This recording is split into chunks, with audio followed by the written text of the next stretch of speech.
तो हेलो, एक बार फिर स्वागत है आपका यूनिक ऐसे केटी में गुलफाम अली राजी में। आज पॉलिटी की क्लास है और पॉलिटी में हम लोग पढ़ेंगे लोकल सेल्फ गवर्नमेंट, स्थानीय स्वशासन या स्थानीय स्वायत्त शासन या लोकतांत्रिक विकेंद्रीकरण। कई सारे नाम हैं इसके, लोकतांत्रिक विकेंद्रीकरण, स्थानीय स्वशासन, स्थानीय स्वायत्त शासन, शहरी शासन, ग्रामीण शासन, पंचायत राज व्यवस्था, कुछ भी कह सकते हैं, कई सारे नाम हैं।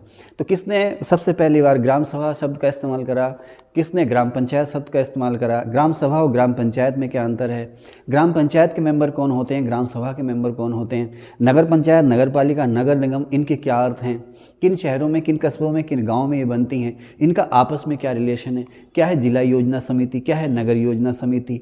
73वें और 74वां संविधान संशोधन जो हुआ, क्या उससे पहले कोई और अमेंडमेंट आया था लोकसभा या राज्यसभा में या संसद में, किसके लिए, पंचायतों और नगर पालिकाओं के लिए? अगर आया था तो कौन सा था, उसका क्या हश्र हुआ, कौन सी लोकसभा में आया, कितने प्रधानमंत्रियों ने रखा है ना, उनका हश्र क्या हुआ। हश्र माने अंजाम, अंजाम को हिंदी में क्या कहते हैं, परिणति, उनकी परिणति क्या हुई, ये सब चीज़ें। ऐसा इसके अलावा किसने पंचायती राज व्यवस्था को या ग्राम पंचायतों को कहा कि ये सब बिना जड़ वाली घास हैं, तो किसने कहा कि ये ग्रास रूट है, लोकतंत्र की जड़ है, लोकतंत्र की बुनियाद है, इसको मजबूत करना जरूरी है। किसको पंचायती राज व्यवस्था का शिल्पी कहते हैं? तो किसने सबसे पहले ये कहा कि पंचायती राज व्यवस्था में महिलाओं को, SC ST को आरक्षण दो, और एक्चुअली किसकी सिफारिश पर दिया गया? सबसे पहला नगर निगम हमारे यहाँ कौन सा बना है ना, आपको पता ही है, लॉर्ड रिपन को कहा जाता है भारत में स्थानीय स्वशासन का उद्धारक। तो भारत में स्वशासन का जनक कौन है, गांधी जी का ग्राम स्वराज क्या है, इन सब चीज़ों के बारे में आपसे डिस्कस करना है। और जितना मैं यहाँ लिख रखा है उससे ज़्यादा कहीं मैं आपको बोल बोल के सुनाऊंगा, कॉन्सेप्ट बताऊंगा, फैक्ट भी बताऊंगा। तो वीडियो लंबी होने जा रही है, मैं अलग अलग पार्ट्स में इसको नहीं बनाऊंगा, 1 से सवा घंटे के आसपास मैं आपसे डिस्कशन करूंगा। और पंचायती राज व्यवस्था, नगर निगम, नगर पालिका, जिसे आप कहते हैं लोकल सेल्फ गवर्नमेंट, उससे रिलेटेड कोई भी चीज़ छूट के नहीं जा रही है। आप चाहे स्टेट PCS की तैयारी कर रहे हैं या IAS की तैयारी कर रहे हैं, NDA CDS की तैयारी कर रहे हैं या वनडे एग्जाम की तैयारी कर रहे हैं, हर एग्जाम में आपके काम आएगा। यहाँ तक कि अगर आपने IAS में पब्लिक एडमिनिस्ट्रेशन या पॉलिटिकल साइंस सब्जेक्ट लिया है, तो वहाँ पर जो मेंस का पेपर है उसमें जो पंचायती राज व्यवस्था है, यहाँ से आपको चीज़ें मिलेंगी। हालांकि मेंस ओरिएंटेड क्लास नहीं है ये, लेकिन अगर वहाँ पर आप मेंस की तैयारी कर रहे हैं UPSC या स्टेट PCS के लिए, खैर स्टेट PCS में तो सब्जेक्ट खत्म ही होगा, UPSC में सब्जेक्ट रह गए हैं, तो अगर आपके पास पॉलिटिकल साइंस या पब्लिक एडमिनिस्ट्रेशन का पेपर है तो उसमें भी आपको यहाँ पर हेल्प मिलने वाली है। ठीक है, तो बने रहिए आप लोग मेरे साथ और जुड़े रहिए और वीडियो को अंत तक देखिए। शुरुआत में आपसे कॉन्सेप्ट में करूँगा, उसके बाद इसके बारे में जो फैक्ट हैं वो बताऊँगा। ठीक है, चलते हैं आगे। तो थोड़ा सा इससे पहले आपको मैं बहुत सारी एडवांस चीज़ें बताऊं। मुझे ये भी हो सकता है कि मेरे साथ कुछ ऐसे लोग हों जो बिल्कुल बिगनर्स हों। मेरे सामने कुछ बच्चे बैठे हैं तो इसमें से कुछ बहुत सीनियर हैं, जो पंचायत क्या है, नगर पालिका क्या है, इसको जानते हैं। कुछ बच्चे ऐसे जो बिल्कुल नए हैं, जो भी इन चीज़ों के बारे में नहीं जानते। तो ऐसे ही जो लोग आप मेरी वीडियो देख रहे होंगे उनके साथ भी ऐसा हो सकता है। तो हल्का सा 5-6 मिनट में आपके लूँगा और एक माहौल जैसा बना देता हूँ कि आखिर ये पंचायतें होती क्या हैं। देखो, जो लोग गाँव में रहते हैं उन्होंने हमेशा ग्राम प्रधान के इलेक्शन में वोट दिया होगा। 18 साल से ज़्यादा उम्र के हो गए हैं आप तो आपने वोट दिया होगा, उससे कम उम्र के हैं तो आपने ग्राम प्रधानों के इलेक्शन होते देखे होंगे। ग्राम प्रधान या ग्राम पंचायत के चुनाव जो कहते हैं ना, ग्राम पंचायत का जो मुखिया उसे होता है उसे ग्राम प्रधान कहते हैं। आपने सुना होगा कि ये प्रधान के वोट पड़ रहे हैं, ये VDC मेंबर के वोट पड़ रहे हैं, ये जिला पंचायत मेंबर के वोट पड़ रहे हैं। अगर आप शहरों में रहते होंगे, छोटे छोटे कस्बों में, तो आपने जरूर सुना होगा नगर पंचायत का इलेक्शन है, नगर पंचायत का चेयरमैन चुन रहे हैं। थोड़े बड़े शहर में रहते होंगे आप, जैसे रामपुर, यूपी में अगर बात करें तो रामपुर, आपके उत्तराखंड में बाजपुर, गदरपुर, अब रुद्रपुर में तो नगर निगम हो गया है ना। तो आपने जरूर सुना होगा भी नगर पालिका का इलेक्शन हो रहा है, नगर पालिका का है ना। उसको जो हमारी जो बॉलीवुड की फिल्म है, बम्बैया फिल्म है, उन्हें हम कहते हैं म्यूनसिपालिटी। पहले महाराष्ट्र में इसको म्यूनिसिपालिटी कहा जाता था। ठीक है, अब जो 73वां 74वां संविधान संशोधन आया तो उसमें इसको नाम दिया गया है नगर पालिका परिषद। ठीक है, तो नगर पालिका के चुनाव में आपने वोट दिए होंगे, वार्ड मेंबर का इलेक्शन भी हुआ होगा और उसमें जो चेयरमैन है उसका इलेक्शन भी होगा। अगर आप किसी बड़े शहर में रहते हैं लाइक बरेली, दिल्ली, तो वहाँ पर नगर निगम होता है, नगर निगम का चुनाव होगा। अभी हाल ही में एक नगर, शायद आप बताएंगी, हाल ही में एक नगर निगम का चुनाव बहुत विवादित रहा है। कौन से नगर निगम का चुनाव? कोई और नहीं बोलेंगे, साइना बोलेंगे बस, जिससे मैं पूछूंगा बोलेंगे। किसी नगर निगम का चुनाव बहुत विवादित रहा है।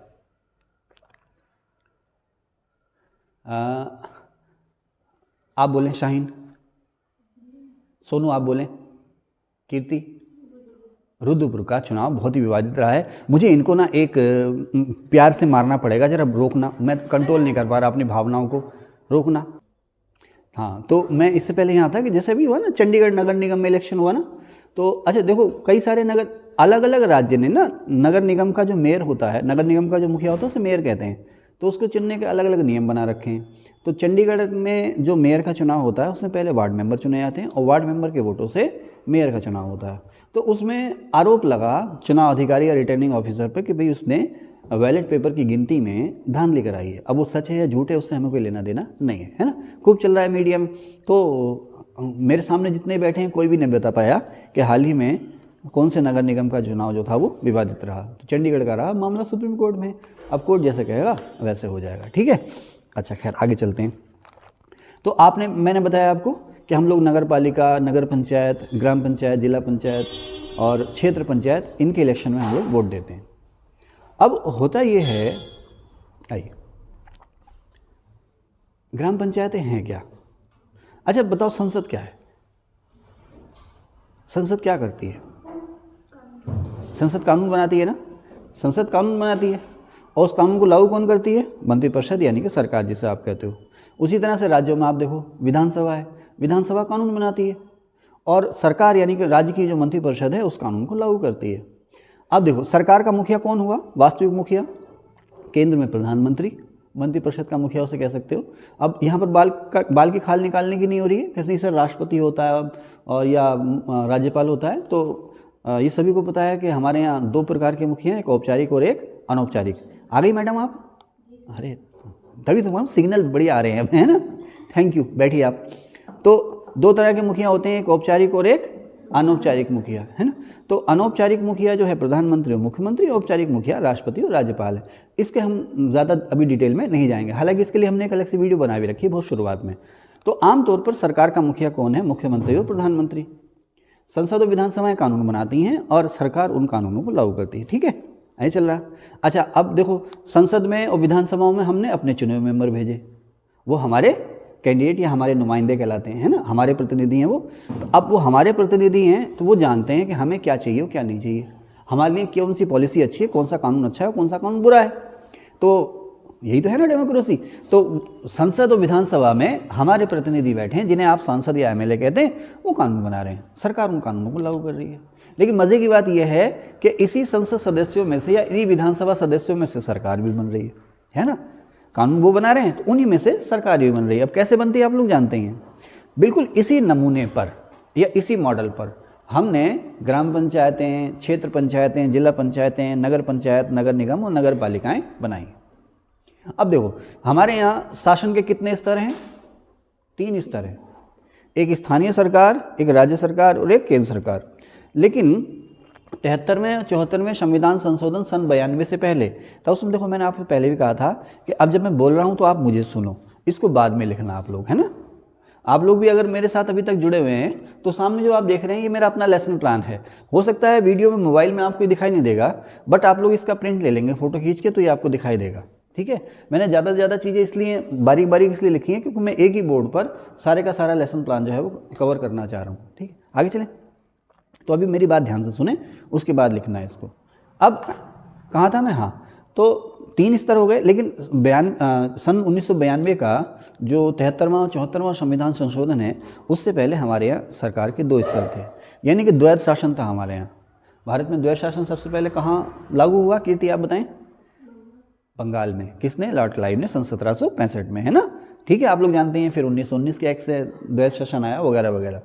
तो इस समय, यानी कि इस समय भी एक तरह से भारत में द्वैध शासन है, द्वैध ना होकर के तिहरा शासन है, ट्रिपल, 3 तरह की सरकारें हमारे ऊपर काम कर रही हैं। एक केंद्र सरकार पूरे देश के लिए, अपने अपने राज्य में राज्य सरकार, और तीसरी स्थानीय सरकार। अब ये जो लोकल गवर्नमेंट है ना, स्थानीय सरकार, मैं यहाँ थोड़ी सी जगह है मेरे पास, मैं यहाँ लिख दे देता हूँ, लोकल गवर्नमेंट या स्थानीय सरकार। लोकल इंग्लिश में इसको कहते हैं लोकल। अच्छा एक वो आता है, ये चीज़ लोकल है या ओरिजिनल है, वो वाला लोकल नहीं, जैसे होता है ना कुछ ऐसी चलताऊ माल को या नकली माल को हम कहते हैं ना लोकल कैटेगरी का, या वो वाला लोकल नहीं। लोकल माने स्थानीय, ठीक है ना, देसी भी नहीं। देशी को इंग्लिश में क्या कहते हैं? नेटिव, है ना। तो कुछ लोग लोकल को देशी कहते हैं कि भाई कहाँ के, लोकल के ही रहने वाले हैं। स्थानीय, स्थान का, अपनी जगह का। अब थोड़ा सा मैं आपको पीछे लेके चलूँ, आपने मौर्य प्रशासन पढ़ा होगा। मौर्य प्रशासन में जो प्रशासन में सबसे नीचे होता था, कौन होता था? ग्रामीणी, है ना। उसे कहते थे ग्रामीण सेना का मुखिया, यही गांव का प्रधान भी होता था। गांव पे चाहे वो गुप्त एम्पायर रहा हो या मौर्य एम्पायर रहा हो, कुषाणों का एम्पायर रहा हो, या सिंधु घाटी सभ्यता रही हो या वैदिक काल रहा हो। सिंधु घाटी सभ्यता में तो गांव थे ही नहीं, है ना। थे तो वो झोंपड़ी नुमा शहरों के बाहर होते थे। ना तो आर्यों के समय में, ना सिंधु घाटी सभ्यता के समय में, ना महाजनपदों के समय में, ना मौर्यों के समय में, ना गुप्तों के समय में, ना गुप्तों के बाद राजपूतों के समय में किसी ने भी गाँव पर ध्यान दिया नहीं। गांव जो होते थे स्थानीय जमींदारों के भरोसे होते थे, सामंतों के भरोसे होते थे। गांव जो थे खेती करते थे और सरकार को टैक्स देते थे। बस गांव से जो लेन देन था वो इतना था, समझ रहे ना। जो लोकल लेवल पर कोई खास अधिकारी आ गया तो उसने कोई झील बना दी, तालाब बना दिया, जैसे आप सुदर्शन झील का एग्जाम्पल देखते भी हो। फिर हमारे यहाँ तुर्क आए। अच्छा, तुर्क जब आए तो इन्होंने लोकल लेवल पर जो एडमिशन जो है उसकी तरफ को देखना शुरू किया। अभी हम साउथ इंडिया में नहीं जा रहे हैं, नॉर्थ इंडिया की बात कर रहे हैं। तो तुर्क जब हमारे यहाँ आए, अच्छा, जो तुर्क और मुगल सरकारें थी ना, उन्हें हम कहते थे शहरी सरकारें। गांव पर इन्होंने भी कोई खास ध्यान नहीं दिया। गांव पर इन्होंने इतना ही ध्यान दिया जितना कि इन्हें लगान वसूलने की सहूलियत हो। आपको पता, खुद मुकद्दम चौधरी नाम के अधिकारी होते थे, ये वसूली एजेंट होते थे। जैसे आजकल सुनते हो ना आप, पटवारी, नायब तहसीलदार, तहसीलदार, कानूनगो, तो ये क्या रेवेन्यू ऑफिसर्स हैं, लगान अधिकारी हैं। तो इन्हीं के नमूने पर हमारे यहाँ पटवारी भी होते थे, खुद मुकद्दम और चौधरी भी होते थे। चौधरी इनमें सबसे बड़ा अधिकारी होता था। इसे आज का आप तहसीलदार कह सकते हो। अच्छा, ये जितने भी खुद मुकद्दम चौधरी या पटवारी जो है ना, ये सरकारी अधिकारी नहीं होते थे, ये सरकार की तरफ से कमीशन एजेंट होते थे। पटवारी का काम था सारे रिकॉर्ड को मेंटेन करना, और खुद मुकद्दम चौधरी, इन्हें आप थोड़े से सैनिक पद भी कह सकते हैं, इनका काम था वसूली करना, लगान की वसूली करना। एक हिस्सा अपने पास रख लेते थे, बाकी दे देते थे सरकार को। लेकिन हाँ, शहरों में जरूर कोतवाल अपॉइंट हो गए थे। कोतवाल जानते हो ना आप, पुलिस अधिकारी था। तो शहरों में कोतवाल की जिम्मेदारी थी कि शहर में जो लॉ एंड ऑर्डर है वो मेंटेन रहे। शहरों में काजी होते थे जिनकी जिम्मेदारी थी कि जो भी मुकदमे हैं उनका फैसला वो करेंगे। तो चाहे वो तुर्क रहे या मुगल रहे, उन्होंने शहरों के प्रशासन पर ध्यान दिया। शहरों में ये लोग केंद्रित रहे, इसलिए इनको शहरी सरकार भी कहते थे। लेकिन जो वेलफेयर का काम है ना, कल्याण भलाई का काम, उस पर भी इन्होंने ध्यान ना दिया कि भाई गांव में ये या शहरों में ये लोगों की भलाई के लिए काम होगा, इस पर कोई खास ख्याल या खास ध्यान दिया नहीं था। और ना ही ये कि गांव के शहर के लोगों से पूछ लो कि तुम्हें क्या चाहिए, कौन सी चीज़ तुम्हें अच्छी लग रही है, कौन सी चीज़ तुम्हें खराब लग रही है, इससे भी कोई लेना देना नहीं था। लेकिन दक्षिण भारत में जो महान चोल एम्पायर था, मैं आपको पढ़ा भी चुका हूँ, चोल वंश या चोल एम्पायर जो था, उन्होंने स्थानीय शासन पर विशेष ध्यान दिया। अब उन्होंने स्थानीय शासन पर विशेष ध्यान दिया, इसका मतलब ये था कि उन्होंने गांव के लेवल पर अलग अलग पंचायतें बनाई। जैसे क्या नाम थे? सभा, उर और नगरम। जैसे आज हम कहते हैं ना ग्राम पंचायत, क्षेत्र पंचायत, जिला पंचायत या नगर पालिका, नगर पंचायत। तो उनके समय में जो ग्राम पंचायतों के नाम मिलते हैं, उर, सभा और नगरम, 3 तरह की ग्राम पंचायतों के नाम मिलते हैं। अब ये उर क्या था, सभा क्या था, नगरम क्या था, ये जब हम आपको चोल प्रशासन पढ़ाएंगे तो उसमें बता देंगे, अभी इसकी बात नहीं करते। लेकिन ये उस समय की पंचायतों का रूप था। और चोल अधिकारियों ने इन ग्राम पंचायतों के लिए, जिन्हें हम कहते हैं उर, सभा या नगरम, यानी उस समय की जो ग्राम पंचायतें थीं, उनमें इलेक्शन के नियम बना दिए थे। उनको क्या अधिकार है उसके नियम बना दिए थे, है ना। क्या गांव के लिए उन्होंने क्या करना है, कितना टैक्स वसूलना है, सारे के सारे उन्होंने नियम बना दिए थे। और इन सभाओं को या इन ग्राम पंचायतों को उन्होंने छोड़ दिया था। छोड़ने का मतलब ऑटोनोमी दे दी थी कि भाई हम तुम्हारे काम में बेवजह दखल अंदाजी नहीं करेंगे, अपने टैक्स वसूलो और उन टैक्सेस से अपने लोकल लेवल पर ही काम करो। नहरें खुदवाओ, तालाब खुदवाओ, ठीक है ना, कुएं खुदवाओ, और कोई ज़रूरत हो थोड़ा बहुत पैसा हमसे ले जाओ, लेकिन जो तुम्हें चाहिए अपने हिसाब से वो काम करो। यानी कि उनको ऑटोनॉमी, स्वायत्तता, आज़ादी नहीं दी। आज़ादी का मतलब तो देश के अंदर एक अलग देश हो गया। स्वायत्तता दे दी, ऑटोनॉमी दे दी कि भाई आपके काम में दखलंदाजी नहीं होगी। विशेष परिस्थितियाँ होंगी तो हम दखलंदाजी करेंगे, अदरवाइज आपके काम में दखलंदाजी नहीं होगी, आप लोग अपना काम करो। तो चोल एम्पायर और कुछ हद तक विजयनगर एम्पायर जो है, इसलिए भी जाना जाता है कि इन्होंने ग्राम पंचायतों को खास सहूलियतें दी, खास आज़ादियाँ दी, जिसको हम शुद्ध हिंदी में कह सकते हैं स्वायत्तता, इंग्लिश में कहते हैं हम ऑटोनॉमी। ठीक है, ये सवाल खूब आता है कि इनमें से कौन जो है स्थानीय शासन को स्वायत्तता देने के लिए जाने जाते हैं। ठीक है, अच्छा, उसके बाद खैर चोल एम्पायर ख़त्म हो गया और पूरे भारत में कहीं भी किसी भी राजवंश की हमें जानकारी नहीं मिलती जिसने गाँव की भलाई पर, गांव के लोगों को साथ लेने के लिए या गांव की आवाज़ सुनने के लिए कोई खास काम किया हो। मुगल आए, वो भी ऐसे चलता रहा, ढर्रा। अच्छा, उसके बाद एक लॉर्ड रिपन आता। लॉर्ड रिपन को कहा जाता भारत का उद्धारक। अब जो कुछ लोग हैं उसे कहते हैं भारत का उद्धारक, तो कुछ लोग ऐसे भी हैं जो कहते हैं कि लॉर्ड रिपन ने भारत को खोने का दरवाज़ा खोल दिया। लॉर्ड रिपन ने भारतीयों को जो सहूलियतें दी या छूटें दी, कहते हैं कि उससे भारतीयों की हिम्मत बढ़ी, भारतीय धीरे धीरे बहुत ज़्यादा मांगे करने लगे। या भारत को खोने का दरवाज़ा या भारत को खोने का द्वार किसने खोला? लॉर्ड रिपन ने खोला। कुछ लोग कहते हैं उसे भारत का उद्धारक, क्योंकि उसने बहुत सारे अच्छे काम किए, एजुकेशन के लिए, जुडिशरी के लिए, बहुत सारे उसने अच्छे काम किए। अच्छा, इससे पहले जो है था 1870 में लॉर्ड मेयो आया था। 1870 में लॉर्ड मेयो जब आया था तो उसने राज्य सरकारों को जो है प्रशासनिक मामलों में बहुत सी छूटें दी। इसके अलावा पैसे जुटाने के मामले में, यानी कि टैक्स लगाने के मामले में भी उसने छूटें दी राज्य सरकारों को, लोकल सरकारों को। तो सवाल आता है किसने प्रशासन और वित्त का विकेंद्रीकरण भारत में शुरू किया? तो सबसे पहले सन 1870 में लॉर्ड मेयो ने शुरू करा था। लेकिन ये जो भी प्रयास थे ना, छिट-पुट थे। 1882 में लॉर्ड इरविन एक कानून का मसौदा लेकर के आता है, एक ऑर्डर जारी करता है।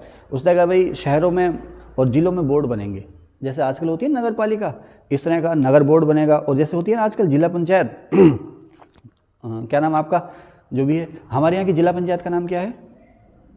क्षमा आप बताएं। आपके जिले में एक जिला पंचायत है, उस जिला पंचायत का नाम क्या है? आप बताएं। गौरी आप बताएं। हैं? पूनम। जिला पंचायत आप बताएं। रुद्रपुर। आप बताएं। रुद्रपुर। आप बताएं। आप बताएं। रुद्रपुर। आप बताएं। गदरपुर जिला पंचायत। वाह, वेरी गुड, शाबाश। आप बताएं। हर जिले में एक जिला पंचायत जो उस जिले के नाम से ही होती है। ऊधम सिंह नगर जिला पंचायत, ऊधम सिंह नगर जिले में ऊधम सिंह नगर जिला पंचायत, जिसका हेडक्वार्टर रुद्रपुर में। बेवकूफ़ हैं। अब मैं ये भी नहीं कह सकता आपको, हमारी जिला पंचायत का नाम है ऊधम सिंह नगर जिला पंचायत। नैनीताल जिला पंचायत, पिथौरागढ़ जिला पंचायत। तो लखनऊ तो खैर निगम है। रामपुर आपके पड़ोस में, रामपुर जिला पंचायत। हाँ, लखनऊ जिले में भी जिला पंचायत है, क्यों नहीं, लखनऊ जिले में भी जिला पंचायत है, निगम तो है ही।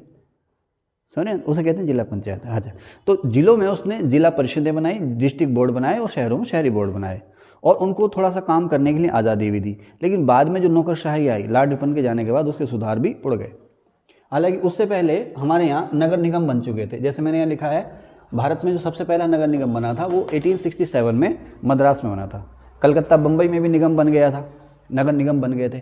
आज़ादी से पहले कई शहरों में नगर निगम बन गए थे। आज़ादी के बाद भी ये सिलसिला जारी रहा। अब इसी बीच में गांधी जी का जो दर्शन था वो कहते थे ग्राम स्वराज, है ना।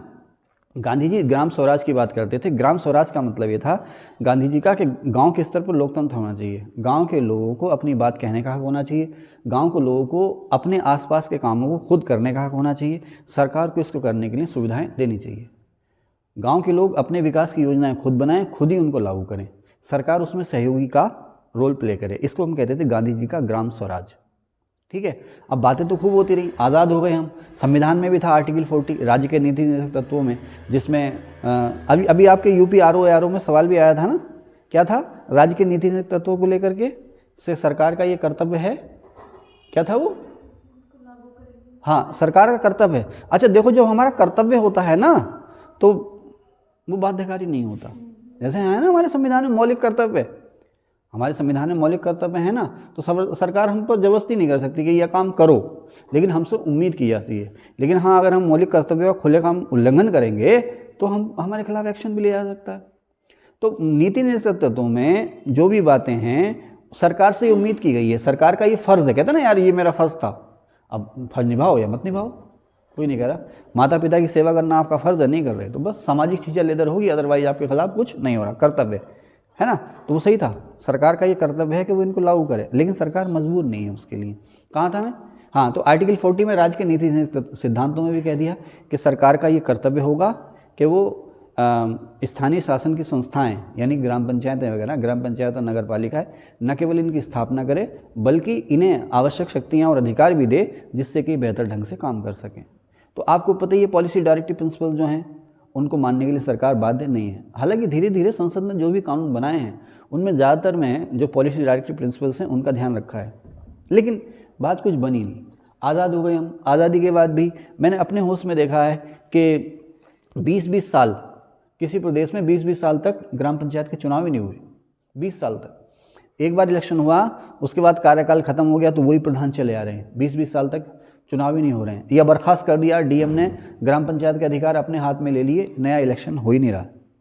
समझ रहे ना, इलेक्शन का कोई नियम कायदा कानून ही नहीं है, जब मर्जी बर्खास्त कर दिया, कार्यकाल का कुछ पता नहीं, उन्हें क्या अधिकार मिलेंगे इसका कुछ पता नहीं, कोई पता नहीं, वैसे सिस्टम चल रहा है।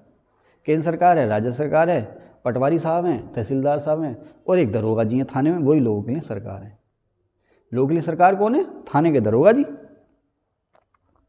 पटवारी साहब, और बहुत पहुंच गए तो तहसीलदार साहब के 5 पहुंच गए, इसके अलावा कोई मतलब नहीं। लोकल लेवल पर लीडर भी नहीं उभर रहे हैं, वही बड़े बड़े नेता, जमींदार नवाब घरानों के नेता, ज़्यादातर जमींदार और नवाब। कोई उसी में से कोई एनडी तिवारी, कोई आजम खान निकल आया है ना, कोई एनडी तिवारी निकल आए, कोई आजम खान निकल आए। आजम खान अलीगढ़ मुस्लिम यूनिवर्सिटी से पढ़े थे, एनडी तिवारी भी शायद बनारस विश्वविद्यालय से पढ़े थे, बनारस या इलाहाबाद से, मुझे कंफर्म नहीं है, या तो इलाहाबाद या बनारस विश्वविद्यालय से पढ़े थे। वो छात्र संघ के अध्यक्ष भी रहे थे एनडी तिवारी, छोटे से गाँव से निकल गए, वो गए तो समाज की मुख्य धारा में जुड़े, फिर अपने इलाकों में लौट कर आए तो उन्होंने राजनीति में भाग लेना शुरू कर दिया। पढ़े लिखे लोग थे, लोग इनसे इम्प्रेस हुए, जीत गए।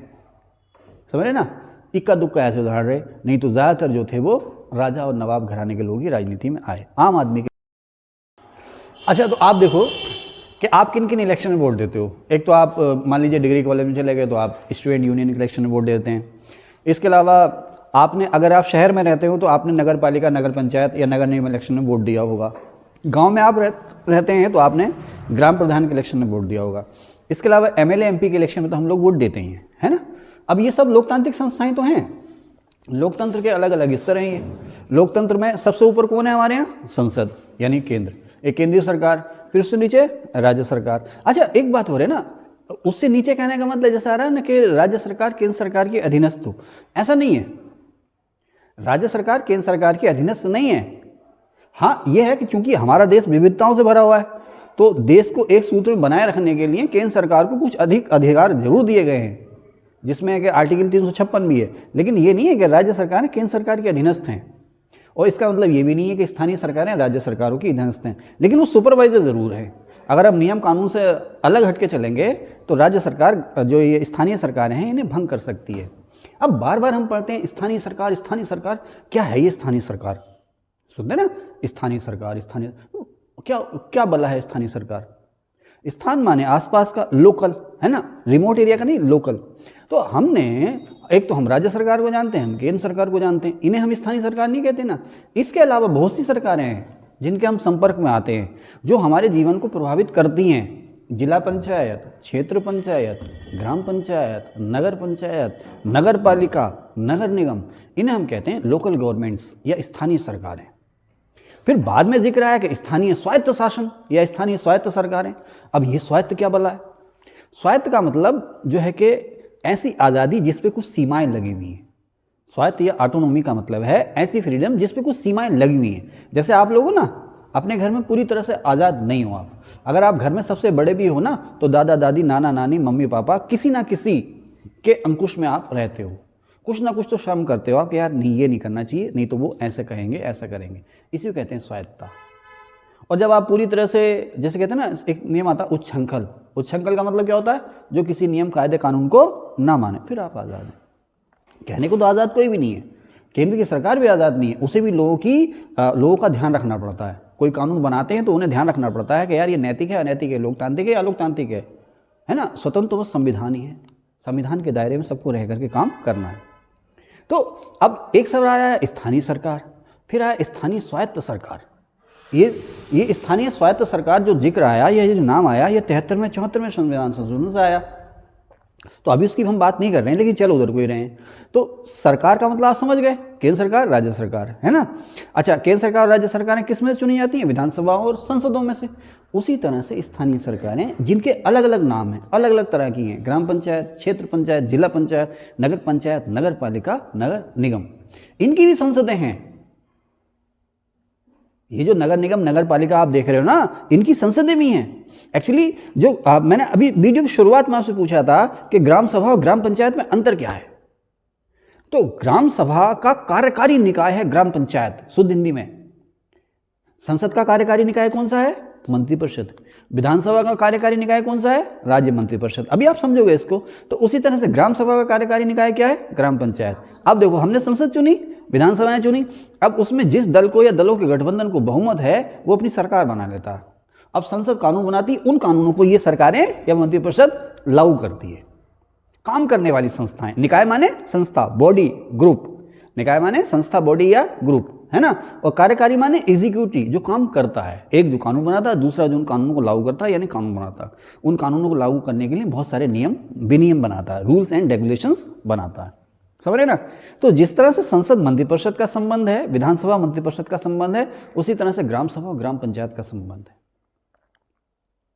अब ग्राम सभा में कौन शामिल है? वो सारे लोग। ग्राम सभा में कौन शामिल है? ये शायद क्वेश्चन भी आया था कभी। ग्राम सभा में कौन शामिल है? सायरा बताओगी। ग्राम सभा में, ग्राम सभा में, नगर पंचायत में, नगर पालिका में, नगर निगम में कौन शामिल है? किससे मिलकर बनता है? वो सारे लोग जिनका नाम वहां की वोटर लिस्ट में है। ग्राम सभा में वो सारे लोग जिनका नाम वहां की वोटर लिस्ट में है। नगर निगम, जो नगर निगम है ना, वो सारे लोग उसके सदस्य हैं जिनका नाम उसकी वोटर लिस्ट में है। लेकिन यहीं पर देखो, ग्राम सभा का तो वो है सदस्य जिसका, ग्राम सभा का सदस्य कौन है? वो सारे लोग जिनका नाम वोटर लिस्ट में है। लेकिन यहीं पर आया ग्राम पंचायत। ये लोग जिनका नाम वोटर लिस्ट में है अपने कुछ प्रतिनिधि चुनते हैं, जो कि गांव के लोगों के लिए काम करते हैं, नियम कानून बनाते हैं, नीतियां बनाते हैं। उसको हम कहते हैं ग्राम पंचायत। अब देखो, सबसे पहले क्या होता है, बेटा इसको ध्यान से सुन लेना, क्योंकि पढ़ लिया और हवा में चले गए, कोई मज़ा नहीं आया ना। सबसे पहले गाँव की बात करें। एक गांव, दो या दो से ज़्यादा गांवों को मिलाकर के एक ग्राम सभा बनती है। उसमें एक वोटर लिस्ट होती है। जैसे एमएलए एमपी के चुनाव होता है ना, वोटर लिस्ट समझे ना, कि एक ऐसी लिस्ट जिसमें वोटर्स के नाम है, और 18 साल से ज़्यादा जिसकी उम्र हो गई वो वोट दे सकता है। लेकिन आपका नाम वोटर लिस्ट में नहीं है तो आप वोट नहीं दे सकते। अगर आप 17 साल के हैं लेकिन नाम आपका वोटर लिस्ट में है तो भाई साहब आपका वोट पड़ेगा, बाद में चाहे केस वेस होते रहे। लेकिन आप 20 साल के हो गए, आप 50 साल के हो गए, लेकिन आपका नाम ही नहीं है वोटर लिस्ट में, तो आप वोट देने का अधिकारी नहीं है। केस वेस करते रहो, बाकी बात की बात है। ठीक है। तो सबसे नीचे दो या दो से ज़्यादा गांवों को मिला करके, कोई बड़ा गांव है तो एक ही गांव को मिला करके, कई ऐसा होता है कि इतने बड़े गांव हैं, एक गांव में दो ग्राम पंचायतें, ग्राम सभाएं हो जाती हैं। इलेक्शन होते हैं हर 5 साल बाद, आप सब वोट देते हैं। अच्छा, आपको पता नहीं चलता है, एक होता वार्ड मेंबर, अलग अलग मोहल्लों में ना, वार्ड, ठीक है ना, एक वार्ड बनाया अलग अलग मोहल्लों का, 7 वार्ड, 9 वार्ड, 11, 13 वार्ड होते हैं, अलग अलग वार्ड मेंबर चुने जाते हैं। और एक होता है जो ग्राम सभा का मुखिया चुना जाता है, जिसे आमतौर पर हम लोग कहते हैं ग्राम प्रधान। इलेक्शन होता है, पार्टी लाइन पे इलेक्शन होता नहीं है, वार्ड के इलेक्शन भी हो रहे हैं और ग्राम प्रधान के इलेक्शन भी हो रहे हैं। जिसको सबसे ज़्यादा वोट मिल गए वो जीत गया, होता है। अच्छा, अभी 73वां 74वां संविधान संशोधन आने से पहले उत्तर प्रदेश में, वो उत्तर प्रदेश, वो उस समय उत्तराखंड भी उत्तर प्रदेश का ही हिस्सा था। उत्तर प्रदेश में नहीं, बहुत सारे स्टेट्स में होता क्या था, एक ब्लॉक प्रमुख चुना जाता था। लंबा हो जाएगा लेकिन आप लोग ध्यान से सुनना, ये बहुत सी चीज़ें लोग जल्दी से बताते नहीं इन चीज़ों को ना। एक ब्लॉक प्रमुख होता था। ब्लॉक प्रमुख क्या होता? अच्छा, ब्लॉक सबसे पहले कब बने सोनू? ब्लॉक या विकास खंड सबसे पहले कब बने, तुम बताओ? एनीवन? नहीं, 1952 में जब पंडित जवाहरलाल नेहरू ने योजना आयोग के दिशा निर्देश में एक प्रोग्राम शुरू किया था, जिसको हमने नाम दिया था सामुदायिक विकास कार्यक्रम, कम्युनिटी डेवलपमेंट प्रोग्राम। तो सुन लीजिए, अभी कम्युनिटी डेवलपमेंट प्रोग्राम की बात भी करेंगे। तो कम्युनिटी डेवलपमेंट प्रोग्राम यानी कि सामुदायिक विकास कार्यक्रम, यानी कि लोगों के विकास का कार्यक्रम शुरू हुआ। तो जिले पहले बढ़ते हुए थे तहसीलों में, अब जिलों को बांटा गया, तहसीलें तो थी, जिलों को अलग अलग ब्लॉक में बांटा गया। तहसील को से छेड़छाड़ नहीं की गई, जिलों को अलग अलग ब्लॉक में बांटा गया। किसके लिए? डेवलपमेंट के लिए। हर ब्लॉक में एक अधिकारी नियुक्त किया गया जिसे कहा गया खंड विकास अधिकारी, वीडीओ, ब्लॉक विलेज नहीं, ब्लॉक डेवलपमेंट ऑफिसर। एक अधिकारी नियुक्त किया गया। आज भी इसकी भर्ती होती है, डायरेक्ट भर्ती होती है, वीडियो की प्रमोशन भी होता है, और पीसीएस से, स्टेट पीसीएस के एग्जाम से वीडियो की भर्ती होती है, समझ रहे ना। तो 1952 में पहली बार बना था ब्लॉक। तो उसमें हर ब्लॉक में एक जीप दी गई वीडियो को, उससे कहा भाई अपने पूरे ब्लॉक में घूमो और लोगों की क्या ज़रूरतें हैं उसका पता लगाओ, उसके हिसाब से हम लोग पैसा भेजेंगे, सरकार जो है पैसा भेजेगी आपके खाते में, उस पैसे का आप सदुपयोग करें और लोगों की भलाई करें। लेकिन ये प्रोग्राम सफल नहीं हुआ, ये प्रोग्राम सफल नहीं हुआ।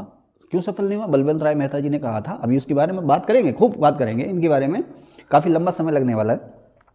तो बलवंत राय मेहता ने कहा कि साहब आपने ब्लॉक बना दिए, डेवलपमेंट का काम शुरू कर दिया, लेकिन डेवलपमेंट का काम जो दे दिया आपने सारा का सारा सरकारी अधिकारियों के जिम्मे दे दिया, लोगों की भागीदारी उसमें हुई नहीं।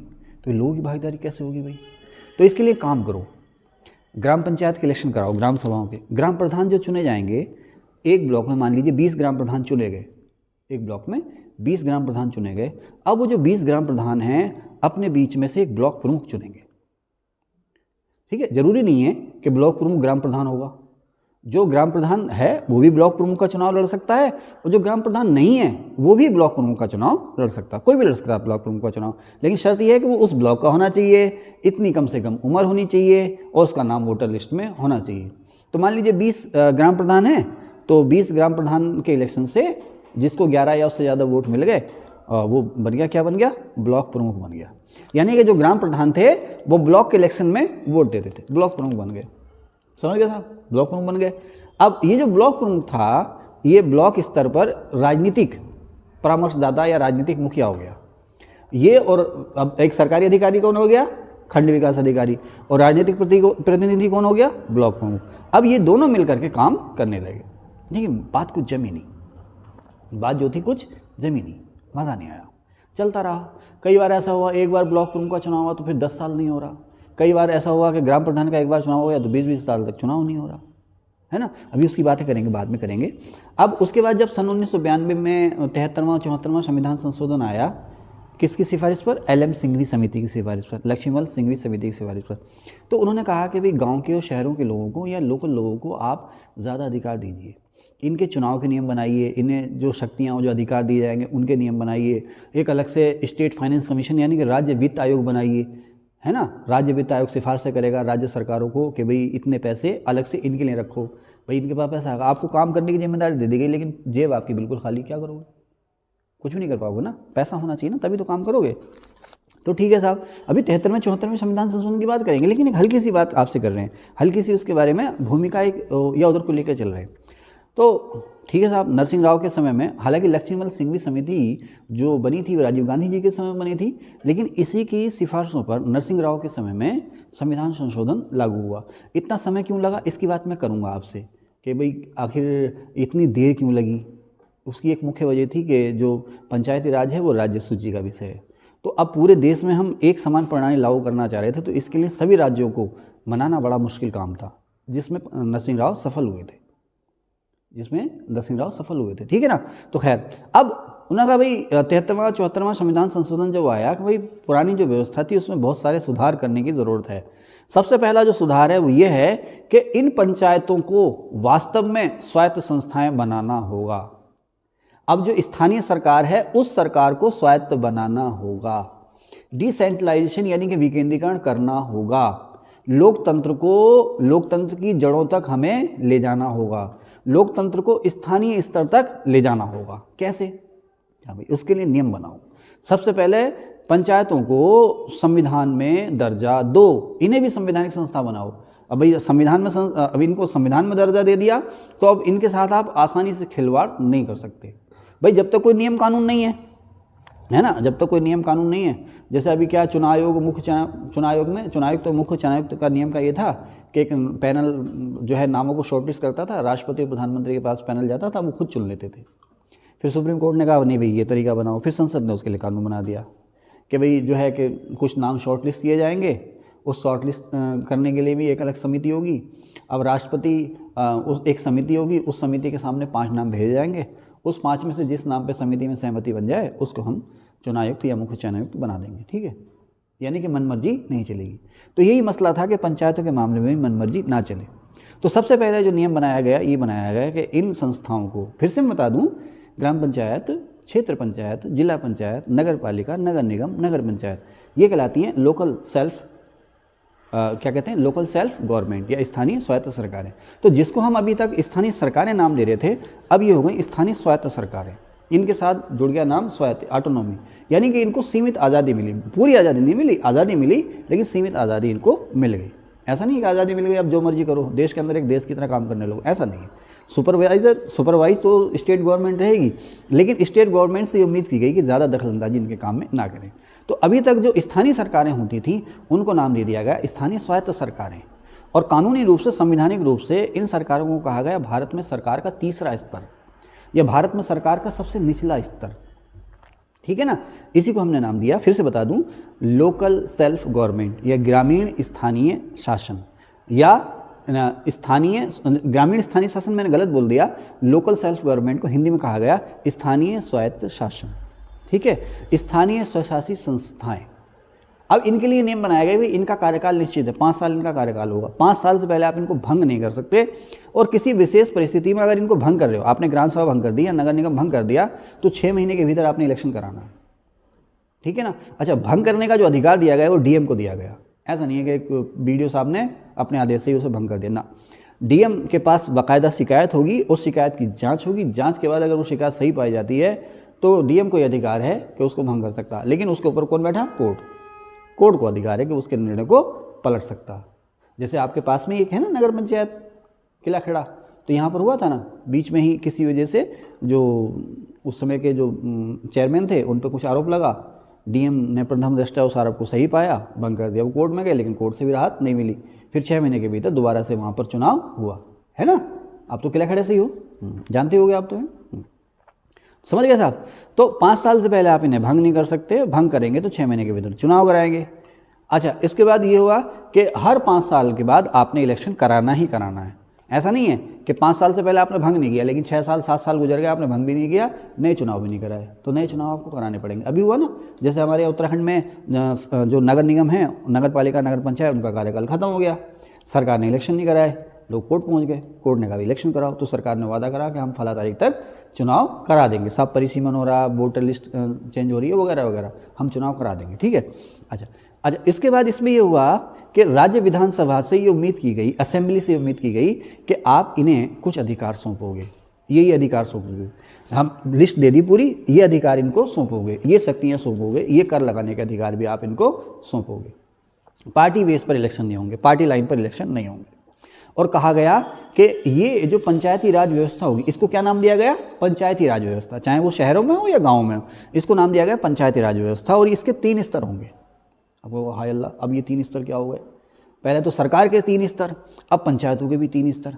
तो पंचायतों के 3 स्तर कौन कौन से होंगे आप बताएंगे? बताएं। ग्राम पंचायतों के 3, ग्रामीण जो स्थानीय सरकारें हैं, ग्रामीण स्थानीय स्वायत्त सरकारें, उनके 3 स्तर है। ग्राम पंचायत यानी ग्राम सभा, ग्राम पंचायत, क्षेत्र पंचायत और जिला पंचायत। अच्छा, ये क्षेत्र पंचायत है ना, इसको पंचायत समिति भी बोलते हैं। पुराना नाम इसका क्षेत्र पंचायत है, अब इसको कहते हैं पंचायत समिति, यूपी और उत्तराखंड में। ग्राम पंचायत उससे ऊपर में नहीं कह सकता, क्योंकि ग्राम पंचायत जो क्षेत्र पंचायत के अधीनस्थ नहीं है और क्षेत्र पंचायत जिला पंचायत के अधीनस्थ नहीं है, ये किसी के अधीनस्थ नहीं है। जिला पंचायत अलग संस्थान है, क्षेत्र पंचायत अलग संस्थान है, ग्राम पंचायत अलग संस्थान है। अब 73वें 74वें संविधान संशोधन के बाद ये एक दूसरे से कोई वास्ता नहीं रखते हैं, कोई किसी का बॉस नहीं है, कोई किसी का अधीनस्थ नहीं है, और एक संस्था का सदस्य दूसरी संस्था में शामिल भी नहीं है, सबके चुनाव अलग अलग होते हैं। उसी तरह से छोटे कस्बों में, जैसे दिनेशपुर, गुलरपुर, दिनेशपुर नगर पालिका हो गया, नगर पंचायत जो भी है, लेकिन किला खेड़ा नगर पंचायत ही है ना, किला खेड़ा नगर पंचायत है, कस्बा है ये। सकैनिया नगर पंचायत है, कस्बा है। गुलरपुर नगर पंचायत है, कस्बा, टाउन कहते हैं इसको, ठीक है ना। उससे थोड़ी ज़्यादा आबादी हो गई उसे हम कहते हैं सिटी, उससे और ज़्यादा आबादी हो गई उसे हम कहते हैं मेगा सिटी। तो जो छोटे छोटे कस्बे हैं जो गाँव से शहरों की तरफ को बदल रहे हैं, अभी आप इधर जाते हो ना, है ना, ये डोमपुरी, कैलाशपुर, सरदार नगर, तो धीरे धीरे आप देख रहे हो ना भीड़ भाड़ सी होती जा रही है, तो धीरे धीरे किस में तब्दील हो रहा है? ये शहर में तब्दील हो रहा है नहीं हो रहा? इधर आप रुद्रपुर से आगे जाते हो तो कुछ गांव ऐसे हैं वो धीरे धीरे शहरों में बदल गए हैं। तो ऐसे इलाके जो गांव से शहरों में बदल रहे हैं उन्हें हम कहते हैं टाउन, कस्बे, ठीक है ना। और ऐसे इलाके जो अब कस्बों से ही बड़े हो चुके हैं, शहर का रूप ले चुके हैं, और ऐसे इलाके जो महानगर का रूप ले चुके हैं, जैसे आपके यहाँ हल्द्वानी, काठगोदाम, रुद्रपुर, है ना, रुड़की, हरिद्वार, देहरादून, है ना। उत्तराखंड का सबसे पहला नगर निगम कौन सा है? देहरादून। और भारत का? हाँ, मद्रास या चेन्नई। उत्तर प्रदेश का पहला नगर निगम इलाहाबाद। पंडित जवाहरलाल नेहरू इलाहाबाद नगर निगम के चेयरमैन भी बने थे, ठीक है, मैंने लिख रखा है यहाँ पर, ठीक है साहब। तो अब लक्ष्मीमल सिंघवी समिति की सिफारिश पर स्थानीय जो सरकारें हैं उनके 3 लेवल हो गए। जैसे ग्रेड होते हैं ना ABC, तो ग्रेडिंग नहीं लेकिन 3 स्तर हो गए उनके, उसी को हम कहते हैं त्रिस्तरीय पंचायती राज व्यवस्था। क्वेश्चन आता है कि किस संविधान संशोधन से त्रिस्तरीय पंचायती राज व्यवस्था लागू हुई? तो इससे लागू हुई साहब।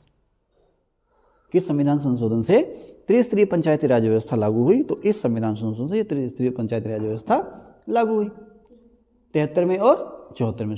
अब फिर से बता दूं 3 स्तर कौन से हो गए? ग्रामीण क्षेत्रों में ग्राम पंचायत, क्षेत्र पंचायत और जिला पंचायत। शहरी क्षेत्रों में ग्राम पंचायत सॉरी नगर पंचायत, नगर पालिका और नगर निगम। इनके बारे में डिटेल से बताऊंगा, अभी सारा लिख रखा है, लेकिन मेरे सामने जो स्टूडेंट बैठे हैं सुने ना, तो ऐसे अगर मैं बढ़ा के चल दूं अब तक तो मैं इसको समेट के चल देता, लेकिन आपको समझ आना चाहिए। मकसद ये है कि आपको समझ में आना चाहिए। ये नहीं कि 6 महीने गुलफाम सर से पढ़े और 6 महीने वहाँ पढ़े, पल्ला कुछ पढ़ा नहीं। समझ लो एक चीज़ बात। और आपने अभी UPRO का अगर पेपर देखा हो, 11 हुआ ना, 11 फेब को, 11 फरवरी सन 2023 को, क्योंकि अब जब ये वीडियो मैं अपलोड कर दूंगा ये तो अमर हो जाएगी, तो 11 फरवरी सन 2023 को जो एग्ज़ाम हुआ है, हाँ 24 को, सॉरी 11 फरवरी 2024 को जो एग्ज़ाम हुआ है, ये PCS से काफ़ी टफ एग्ज़ाम था। IAS के बराबर इसका टफनेस का लेवल तो नहीं था, लेकिन साहब उससे थोड़ा सा ही कम था। तो आपको चीज़ों को गहराई से पढ़ना पड़ेगा अगर नौकरी पानी है तो, नहीं तो अपने घर बैठो आराम से और ज़िंदगी जियो, है ना। 2 GB डाटा है, आराम से सुबह नाश्ता करो, घर के काम निपटाओ 11 बजे, और उसके बाद 2 बजे तक दबा के एक फिल्म देख मारो, फिर लंच करो, फिर दबा करो, आराम से ज़िंदगी। वजन बढ़ाओ, शुगर बढ़ाओ, BP बढ़ाओ, यूरिक एसिड बढ़ाओ, और इधर आना है तो फिर थोड़ा सा कान खोल लो। बेटे बातें कुछ समझ में आ रही है? तो कहाँ थे 3 स्तर हो गए ना, तो 3 स्तर का मतलब ये हो गया, त्रिस्तरीय पंचायती राज व्यवस्था का जो मतलब हो गया वो ये हो गया। अच्छा, इसको पंचायती राज नाम क्यों दिया गया? लोकल लेवल पर पंचायतें होंगी, वो अपने हिसाब से राजकाज चले, बस इसको हमने दे दिया पंचायती राज। लोकल लेवल पर पंचायतें होंगी जो अपने हिसाब से काम करेंगी। अब 73वां जो संविधान संशोधन है वो ग्रामीण क्षेत्रों के लिए है, और 74वां संविधान संशोधन शहरी क्षेत्रों के लिए है। इस संशोधन से नियम कानून बना दिए, इनका कार्यकाल ये होगा, चुनाव का तरीका ये होगा, आरक्षण का तरीका ये होगा, इनको ये अधिकार दिए जाएंगे। ये अधिकार कौन देगा? ये इनको ये अधिकार देगा।